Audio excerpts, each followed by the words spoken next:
بسم الله الرحمن الرحيم. أهلا وسهلا بكم جماهير نادي الزمالك. فيديو النهاردة فيديو عن مجموعة من أخبار نادي الزمالك. هنتكلم عن التدريبات والصفقات، ونبدأ على طول بأول أخبار نادي الزمالك. تدريبات الزمالك استعدادا لفاركو. الزمالك بيستعد لمواجهة فاركو يوم 31 مايو الجاري في الجولة الأخيرة من الدوري المصري الممتاز. الجهاز الفني بقيادة أيمن الرمادي قرر إن التدريبات هتكون على فترتين، الفترة الصباحية الساعة 9 صباحا، والفترة المسائية هتكون الساعة 6 مساء.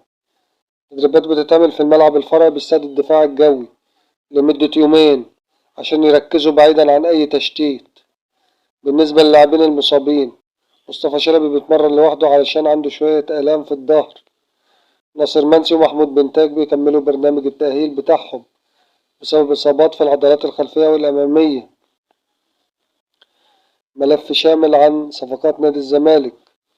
صفقات رسمية تمت: كلمنت مزيزي مهاجم تنزاني يانج أفريكانز التنزاني. الزمالك اتفق مع النادي التنزاني على كل شيء، فاضل بس الاتفاق على نسبة إعادة البيع. محمد بن شرقي جناح غزل المحلة، الصفقة تمت رسميا لدعم الجناح الأيسر. صفقات قريبة أو تحت التفاوض: كريم البركاوي مهاجم الرائد السعودي، الزمالك قريب جدا من حسم الصفقة ديت. يسري بوزوك جناح الرائد السعودي من ضمن الأسماء اللي الزمالك مهتم بيها. فريد الملالي جناح أنجيه الفرنسي، في مفاوضات متقدمة لضمه. عبد الرحيم دغموم وسط المصري البورسعيدي، الزمالك بيحاول يضمه لتقوية خط الوسط. محمود ممدوح وسط حرس الحدود، من الأسماء المطروحة لدعم الوسط الدفاعي.